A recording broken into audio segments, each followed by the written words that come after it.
Well, today I'm with an expert that's going to help us. His name's Ed Jones from Constellation Communication, and he's going to share with us what's required to help companies get a return on investment of their trade show activities.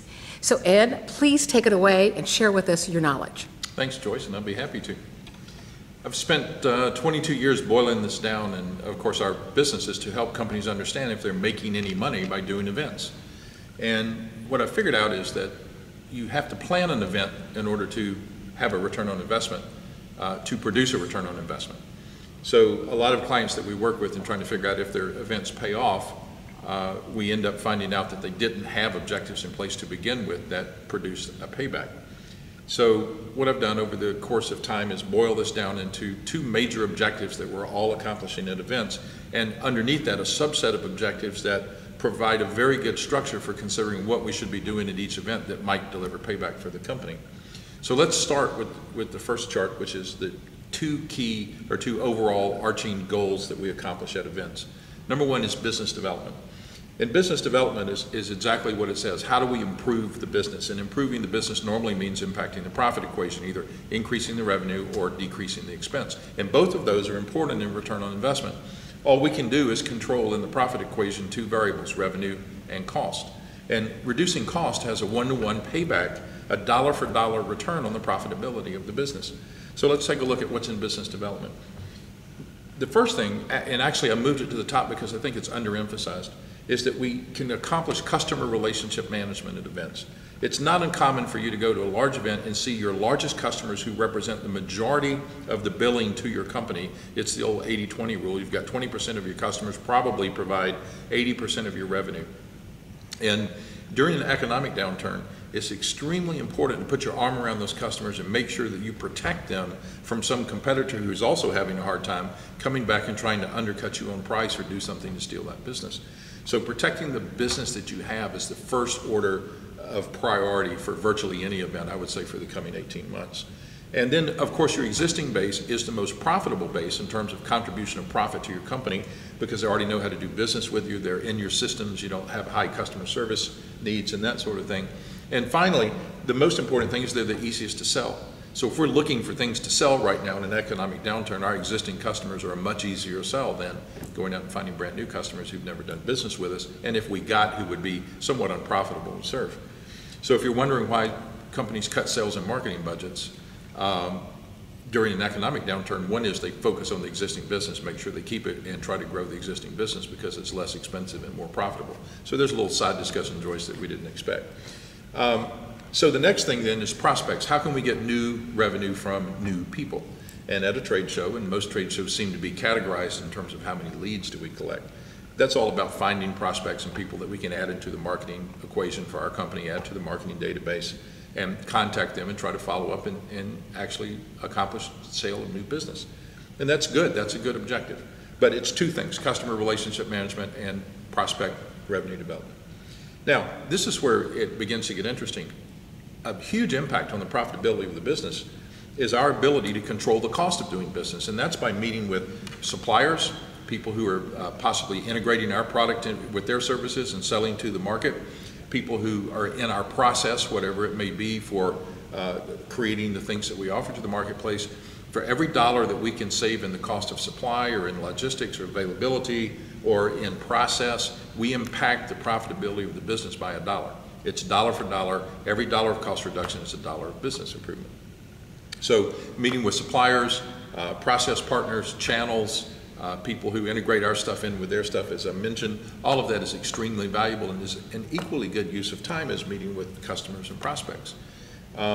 We also can use the event to control cost by doing things at the event that we don't have to do in the future.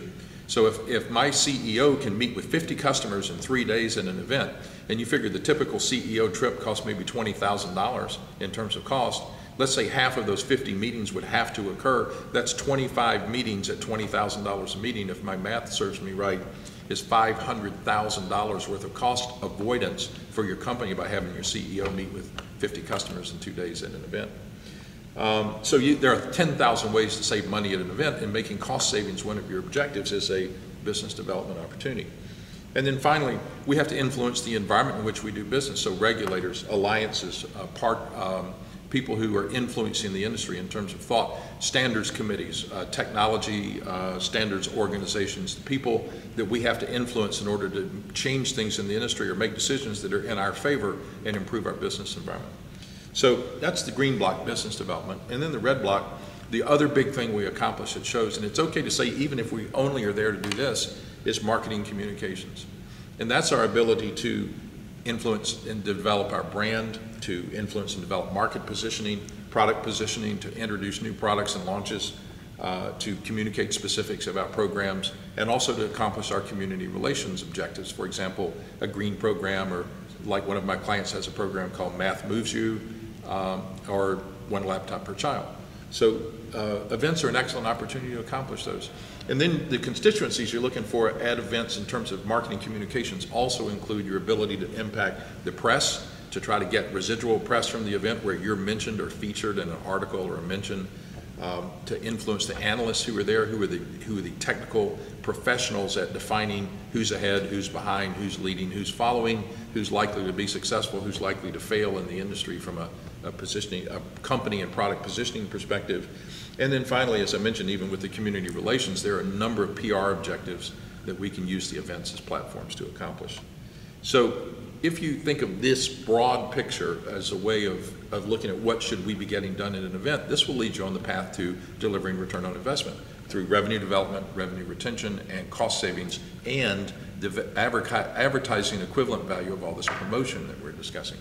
So now, Joyce, let's look at how we take this down a level and say, okay, what are the big things that we should accomplish in terms of maybe 8 key accomplishments at an event that, for the most part, relate back to those 2 overall objectives. The first is, and these are in no particular order, should we have executives participating in this event? And if so, what should they do? So I like to come up with 2 things for each one of these major 8 that we say are our goals for that particular accomplishment. So executive participation. Let's say, yeah, our exec's going to participate, the CEO is going to be at the show, we're going to have her see 30 customers during the show, and we're going to have her deliver a keynote speech. Those are our 2 objectives for executive participation. You may have no executive participation.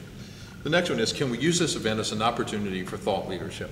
And thought leadership is, how do we demonstrate to the industry and this collected group of people at the show who all have a common interest and a common base that we are leading the way in terms of thought, in terms of direction, improvement, innovation, even in terms of just pulling together good information that the people in the industry can use for making good decisions. Leading companies are generally thought leaders. So you could have a couple of objectives. For example, like we're going to have 2 speakers on workshops and panels in the conference agenda. That would be an example of an objective. The next one is PR and press impact. Are we going to work the press at this show? Are we going to work the analysts? Are we going to work the public relations angle? And then you can come up with whatever the 2 most important objectives are in that area. Business development. This should be almost always present. Are we going to use this event to try to do customer relationship management, prospect development, revenue development, cost savings, and to influence those people that we have to partner with in order to smooth out our environment for doing business? Whatever 2 objectives are the most important, set 2 objectives. Then we have just a block devoted to any objective that we want to talk about. Like maybe we just have an objective to introduce Jaguar, or we have an objective to get the president of our company elected as president of the association. That could be just a qualitative objective. And then technology and product showcase. Are we going to use this event to showcase our technology and our products? And most of the time, for a small event, for even the smallest company, technology and product showcase and business development are going to be the 2 ones that are almost always in place. The rest of these, the more of these you have, the more likely it is to be a tier 1 show. If you have press and PR influence and impact, thought leadership, executive participation, it's probably a tier 1 show.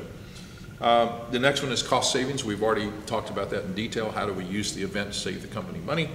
And so then finally, I can come at the end and say I have a return on investment objective, and that is that the savings I realize through cost, the promotion value that I gain through the marketing communications in terms of what it would have cost to do through advertising, and the impact that we make on existing customer retention and new revenue development through prospects. If I add all that up and divide it by my event budget, I'll see what I got back relative to what I spent.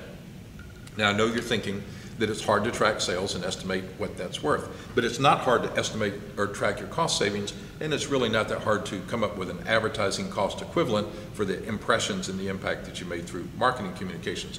I can't tell you how many customers can justify their entire show budget on just the advertising value of the promotion and impressions, or on the cost savings associated with using the event wisely to save money.